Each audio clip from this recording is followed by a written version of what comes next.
Good morning, it's 4:37 and turning to farm news now. Ag Secretary Tom Vilsack testified before the Senate Ag Committee that the 2014 Farm Bill is being implemented efficiently and across the board. He says protecting farmers from disaster is a major goal of Farm Bill implementation. Mr. Chairman, we certainly agree that the cornerstone of the safety net program is in fact crop insurance. I'm proud of the efforts at RMA to extend significantly the number of policies that are written and the number of crops that are covered. The last time I checked, it was well over 350 crops that have actually now have crop insurance protection. We expect and anticipate roughly $8 billion plus to be invested by taxpayers in this system over the course of the next several years. And the payouts in the last time since I've been Secretary equal $55 billion, so it's obviously an important program. Ranking Member Debbie Stabenow reminded committee members that agriculture has already taken deep cuts in the Farm Bill. Vilsack testified to the importance of the Farm Bill. A big reason for that is we were kind of late to the game and late to the drainage game. You know, 1993 was the beginning of the wet cycle for North Dakota. Prior to that, we never talked about drain tile. We never talked about making surface drains in our fields.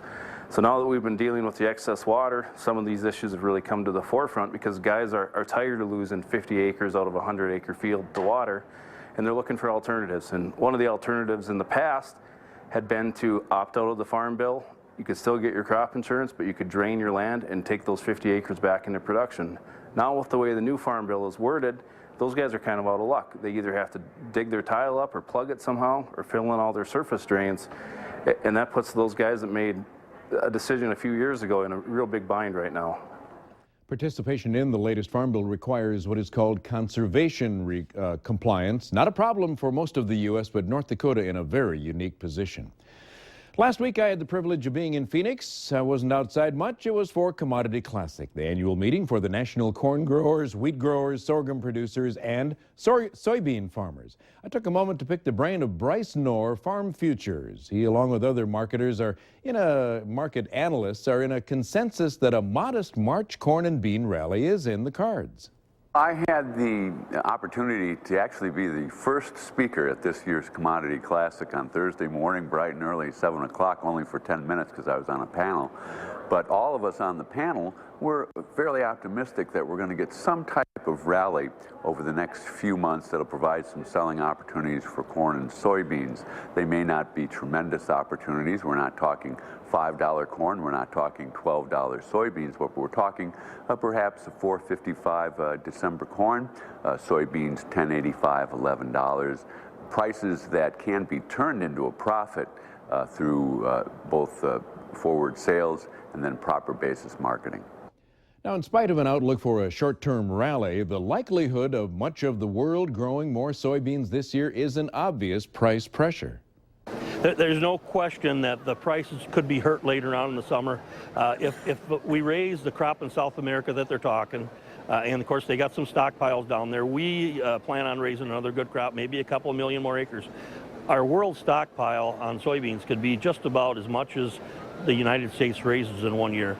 And that's a big pile of beans. So it's very concerning that we might have beans with 8 in front of them. Sukowski is on the board of directors for the American Soybean Association. All right, it's time 4:40, time for Technology Tuesday, brought to you by Total Ag Industries of Hillsboro. One North Iowa ag company is embarking on a new frontier. As reporter Levi Ishmael shows us, this ag cooperative, Viafield, is now one of only 5 companies across the U.S. with a permit to bring commercial drone flight to local farmers. Once you get the hang of it, I guess it's pretty simple to do.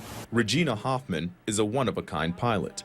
After just graduating from college, she planned on using her license to fly local farmers around their properties. Now she's still getting a bird's eye view, but it's not what she expected.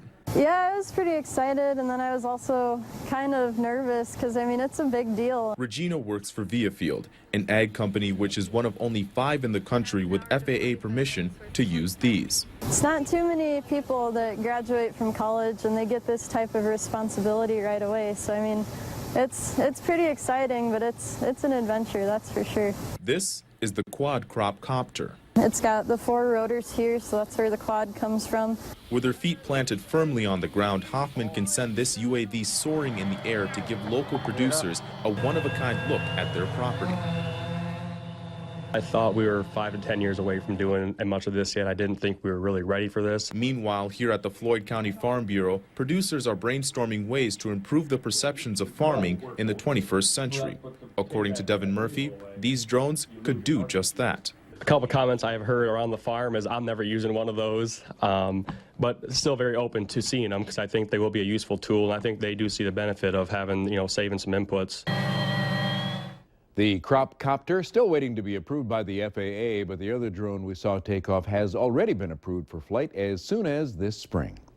4:42, right after, that's our Technology Tuesday this morning, brought to you by Total Ag Industries. Right after the break, a check of our forecast.